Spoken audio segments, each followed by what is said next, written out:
La diversification européenne est-elle nécessaire en matière de SCPI? C'est le sujet qui anime Bogdan Koval, directeur de la rédaction de Club Patrimoine. Il se demande avec Vincent Danis, président de Savignane, et Sylvain Petitjean, directeur du développement de Valofi, deux CGP, qui posent leurs questions directement à Jean-François Chory, directeur général d'Advenis REM. Ils parleront notamment d'investissement en Allemagne. On regarde tout de suite.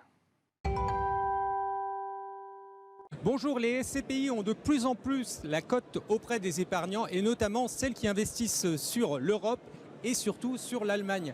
Alors on en parle tout de suite avec un très bon spécialiste de la question puisqu'il a une SCPI sur l'Allemagne. C'est Jean-François Chory d'Advenis REM. Jean-François, bonjour. Bonjour Bogdan. Vous allez bien? Très bien, merci. Alors merci d'avoir accepté de répondre à nos questions. Alors pour que le débat soit encore plus riche, j'ai eu le plaisir d'avoir l'invitation, l'acceptation en tout cas de deux CGP très connus sur la place, Sylvain Petitjean et Vincent Danis. Messieurs, bonjour. Bonjour Bogdan. Et merci beaucoup d'avoir accepté aussi cette invitation. Moi je vais poser la première question et après je vais vous laisser débattre avec Jean-François. Jean-François, est-ce que c'est vrai que l'Allemagne, ça marche bien pour les SCPI ? Oui, ça marche plutôt très bien pour beaucoup de raisons. On évoquera certainement plus en détail tout à l'heure. Le point fort, entre guillemets, c'est le fait qu'on soit sur le marché le plus puissant économiquement d'Europe continentale et effectivement avec un marché immobilier qui est très profond puisqu'il fait 2 fois à 3 fois la taille en termes de transactions immobilières que la France. Donc effectivement, il y a du choix en termes d'investissement. Il y a une large palette d'actifs sous gestion possible et on a des conditions d'investissement et de gestion qui sont très bonnes en termes qualitatifs.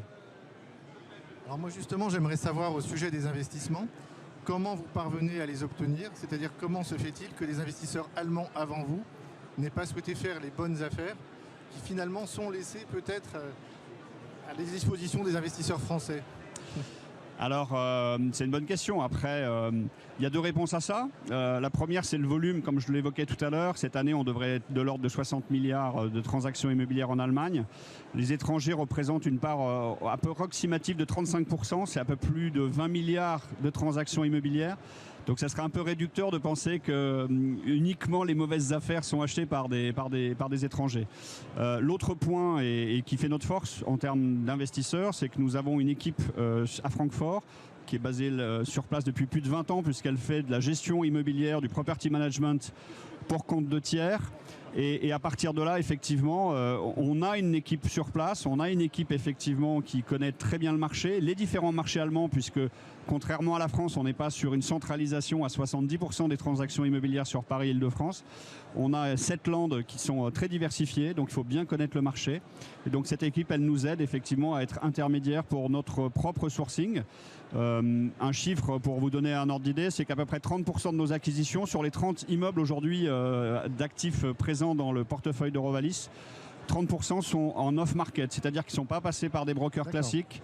On est allé directement en direct sur les vendeurs et donc ça, c'est une qualité, en tout cas c'est une chose importante en termes d'acquisition. C'est parce que vous avez des équipes sur place, hein. Ça c'est un point fort. On ne peut pas gérer depuis Paris, c'est impossible de faire du sourcing depuis Paris. Alors c'est plus compliqué, je ne dis pas que c'est impossible puisque certains... Mais s'il faut aller voir un immeuble, vous ne pouvez pas prendre, ne serait-ce que prendre l'avion ou le train, l'affaire peut passer quand vous avez 6 heures pour répondre à un appel d'offres. C'est ça, c'est ce que j'allais dire, c'est que cette équipe de 20 personnes aujourd'hui, comme je le disais tout à l'heure, elle gère un peu plus d'1 milliard d'actifs sous gestion en Allemagne en termes de property management, donc on connaît très bien le marché. Et ça a été d'autant plus vrai pendant la période de confinement où on n'a pas pu aller en Allemagne pour aller voir nos immeubles et effectivement aller les acheter. Donc l'année dernière, on a fait un peu plus de 300 millions d'investissements sur lesquels il a fallu compter effectivement sur des équipes qui connaissent bien le marché. Bien sûr, aujourd'hui, on a Google, on a effectivement tous les outils digitaux pour acheter des immeubles, mais le fait d'aller les voir, c'est important. Et ça, c'est pas possible quand on ne va pas sur place. Donc le fait de pouvoir faire confiance à une équipe propriétaire, puisque c'est une filiale du groupe, c'est très important dans le sujet des investissements. Aujourd'hui, clairement, on est retourné voir tous nos actifs et on est allé voir effectivement qu'on a constaté qu'on avait fait des bons achats. Ça signifie que dans les autres pays où vous investissez, vous allez également avoir des équipes sur place? Alors c'est le cas sur l'Espagne où on investit depuis 1 an et demi. On a déjà un bureau depuis 3-4 ans. C'est pas Advenis, c'était Innovalis qui est la maison mère qui est déjà présente en Espagne. On a des bureaux à Madrid et un bureau à Lisbonne et on a effectivement des équipes déjà sur place. Donc ces équipes vont se renforcer avec le temps puisque que ce soit Advenis REM IRM pour Elialis, la SCP qui investit dans le sud de l'Europe, ou Innovalis. On a déjà fait 6 acquisitions depuis 18 mois en Espagne. Et donc on va effectivement constituer une équipe plus importante dans les mois qui viennent. Justement, Jean-François, c'est vrai que la notion de diversification européenne a du sens pour nos équipes. Par rapport à la qualité de sourcing, justement, qu'est-ce que vous achetez comme typologie de biens? Qu'est-ce que vous achetez? Qu'est-ce que vous n'achetez pas? C'est toujours intéressant pour l'investisseur final d'avoir de la pérennité sur son rendement, à la fois sur du rendement et en même temps sur la valorisation des parts. Et c'est intéressant pour nous de savoir ce que vous achetez, à quel moment, sur quels critères. On en a beaucoup. Comment vous faites? Alors, en ce qui nous concerne, le marché de l'immobilier est vaste, donc il y a beaucoup de sous-jacents possibles. En ce qui nous concerne, on est quand même très marqué, ou en tout cas très positionné sur le bureau, parce que c'est une de nos classes d'actifs que l'on travaille depuis plus de 20 ans. Et donc sur cette classe d'actifs-là, on va chercher effectivement des immeubles qui sont ce qu'on appelle Core Plus, c'est-à-dire en périphérie des grandes villes. Pourquoi? Parce que si on achète aujourd'hui dans le centre de Berlin, dans le centre de Munich, on a des rendements prime, donc c'est-à-dire les rendements les plus... les moins élevés, mais surtout les actifs de la plus grande qualité, qui sont en dessous de 3%. Donc quand vous enlevez l'imposition, quand vous enlevez les frais de gestion, on retombe sur une rentabilité de 2%. Donc c'est pas ce qu'attendent nos investisseurs. Donc on va plutôt chercher des immeubles en périphérie, proches des centres-villes, puisque 70-80% de nos actifs sont en ville A et B, mais principalement en ville A, c'est-à-dire les 7 plus grandes villes allemandes. Et ensuite, on va chercher surtout des actifs, bien entendu, ce que tous les investisseurs cherchent, des locataires de qualité. Plus de 75% de nos locataires sont des grands groupes internationaux, Intel, Siemens, Bosch, Linde, on a EDF, GDF, Cofeli, enfin voilà, j'en citerai pas d'autres. Ça fait partie des points importants. Et bien entendu aussi avec des baux assez longs qui et qui doivent donner une visibilité de rendement futur aux associés. La moyenne de nos baux aujourd'hui, on l'a améliorée sur le premier semestre de 2021. Elle est de plus de 7 ans aujourd'hui, c'est-à-dire qu'on a 7 ans de visibilité de rendement sur la SCPI Eurovalis. Justement, c'était une question également supplémentaire par rapport à cette pandémie. C'est vrai qu'il est probable que ça puisse durer encore quelques temps. Justement, comment ça a été vu outre-Rhin, cette gestion de la crise? Est-ce que ça va avoir un impact à court, à moyen terme? Oui, je voudrais rebondir un petit peu parce que j'ai l'impression, et c'est ce qu'on entendait, c'est que la pandémie a été gérée différemment et interprétée par les Allemands différemment de nous en France. Est-ce que vous l'avez ressenti, vous, dans... Alors c'est plus qu'un ressenti, puisqu'ils ont légiféré, les Allemands, au tout début de la crise, en mars 2020. Et ils ont légiféré sur le fait que les locataires pouvaient appliquer un report de loyer de 3 à 6 mois. Et avec un échéancier qui s'est allé sur 18 mois. Donc on a eu 3 cas l'année dernière, sur 3 de nos locataires, notamment un locataire qui était lié au tourisme, un autre sur l'habillement, donc c'était des secteurs qui ont un peu plus souffert. Et c'est des locataires pour lesquels effectivement on a contracté, donc c'était vraiment une signature devant avocat sur ce report de 3 mois et sur un calendrier d'échéancier. À fin 2020, les 3 locataires qui nous ont demandé le report et qui ont eu un report de 3 mois nous ont remboursé l'intégralité des loyers. Donc ça n'a pas eu d'impact en fait sur 2020.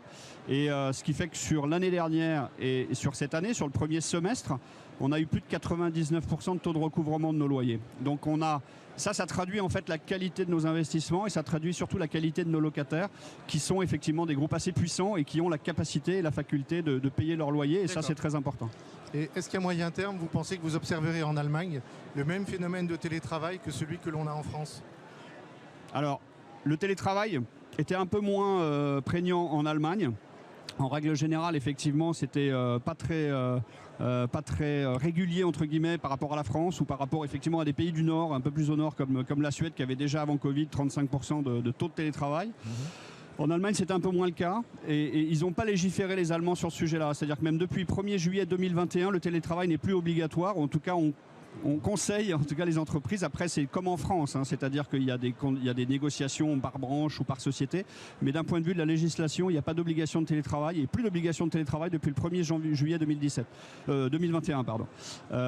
Donc de ce point de vue-là, on retrouve à peu près la même chose. Maintenant, ça va dépendre aussi pas mal des entreprises. Quand vous avez des grands groupes internationaux, que je parlais tout à l'heure, vous avez des grands groupes internationaux américains qui ont effectivement eu cette velléité, en tout cas cette volonté de mettre tous leurs salariés en télétravail. Que ce soit en Espagne, en France ou en Allemagne, la plupart des grands groupes américains, et c'est ce qu'on a constaté, avaient effectivement beaucoup de personnes en télétravail. Très grand locataire américain sur... On a un très grand locataire américain, tout à fait. Mais il a encore un bail de plusieurs années devant lui. Mais effectivement, ça, on peut le voir. Mais c'est plus lié au management de l'entreprise, plutôt qu'à effectivement l'encadrement juridique ou en tout cas l'encadrement légal allemand. Alors Jean-François, je voudrais que, parce que vous en parlez bien hein, de l'Allemagne, je voudrais juste savoir en termes de performance, alors votre SCPI elle s'appelle Eurovalis, en termes de performance elle ne fait que du 4,5%, elle a fait 4,5% en 2020. Je m'attendais un petit peu à mieux, comment vous expliquez, parce qu'on a l'impression que sur le papier l'Allemagne c'est bien, mais concrètement en termes de rendement c'est juste dans la moyenne, non ?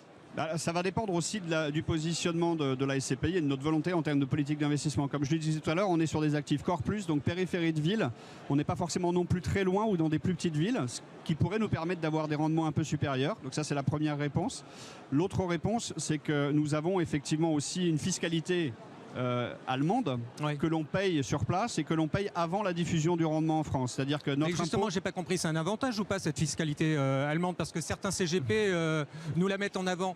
Vincent, c'est un avantage ou pas ? C'est un avantage réel si on raisonne en rentabilité nette de fiscalité pour l'investisseur français. Donc vous, si vous aviez à choisir entre une SCPI française qui investit dans les régions et une SCPI qui investit sur l'Allemagne, votre choix ? Dit autrement, vous pouvez comparer un 4% net venu d'Allemagne à un 4,5-5% servi en France. Donc effectivement, il y a un intérêt pour l'investisseur français. Sylvain ? Évidemment, c'est un avantage indéniable, ce frottement fiscal en moins qui donne justement du rendement supplémentaire à l'épargnant final. Pour autant, je rebondis sur cette notion. Est-ce que la philosophie, la politique de la société de gestion est justement de tout distribuer, de conserver des réserves Vous pouvez nous en dire plus sur le report à nouveau, Jean-François, pour savoir, parce qu'un bon placement, c'est un placement qui distribue régulièrement et dans le temps. Tout à fait. L'objectif, effectivement, c'est d'avoir une certaine régularité. Elle l'a été par le passé. On va essayer de la maintenir la plus régulière à l'avenir. Ce qu'il faut bien voir, c'est que nous, on est assez confiants sur le modèle allemand pour les raisons et pour les chiffres que je vous ai donnés tout à l'heure. C'est-à-dire qu'on a plus de 99% de taux de recouvrement de nos loyers. C'est qu'on ne perçoit pas, effectivement, de problématiques particulières. On a un taux d'occupation financier qui est de plus de 95%. Et donc, de ce point de vue-là, on a des chiffres qui sont plutôt bons dans le marché par rapport à d'autres SCPI de bureaux, en tout cas de prédominance bureau. Donc on est assez confiant dans le modèle, assez confiant sur l'économie allemande. Le PIB sur le premier semestre est supérieur à la France alors qu'il avait été moins abîmé entre guillemets par rapport à la crise en 2020. Ça veut dire qu'il y a une capacité de rebond en Allemagne qui est aussi très forte par rapport à sa puissance industrielle. Ce qu'on entend aujourd'hui à gauche à droite, c'est qu'il faut récupérer de la production en Europe. Le pays qui a gardé une grosse partie de sa production industrielle, c'est l'Allemagne. Jean-François, tout ça, je suis d'accord avec vous, mais ce que j'entends aussi, c'est qu'on me dit l'Allemagne maintenant c'est cher. Oui, c'est plus cher. Est-ce que vous arrivez encore à acheter des choses pas chères ? Alors, pour répondre aussi à la question de Sylvain, non, je reviens bien sûr. Pour répondre à la question de Sylvain, c'est qu'effectivement aujourd'hui, on achète un peu plus cher. Bien entendu, pourquoi ? Parce que le marché a vu que le marché allemand était plus puissant économiquement. Donc, on achète des actifs plus chers. Après, c'est un choix aussi pour nous d'acheter des actifs de qualité et donc avec peut-être un rendement qui sera un petit peu moins important à l'avenir, mais qui va garder effectivement cette pérennité, cette qualité de loyer dans le temps. Donc oui, on va essayer d'avoir un rendement très régulier, mais il est possible qu'effectivement il y ait une petite érosion dans le temps de par le marché. Jean-François, merci beaucoup pour toutes ces précisions. Merci à vous deux aussi de m'avoir accompagné dans ce jeu de questions. Et j'aurai grand plaisir à en débattre de nouveau à Paris. Merci beaucoup en tout cas. Merci. Voilà, on espère que le sujet de l'investissement en SCPI en Allemagne est plus clair pour vous grâce à Vincent Danis, président de Savignan, Sylvain Petitjean, directeur du développement de Valofi et Jean-François Chory, directeur général d'Advenis Reim. On se retrouve tout de suite pour une deuxième interview.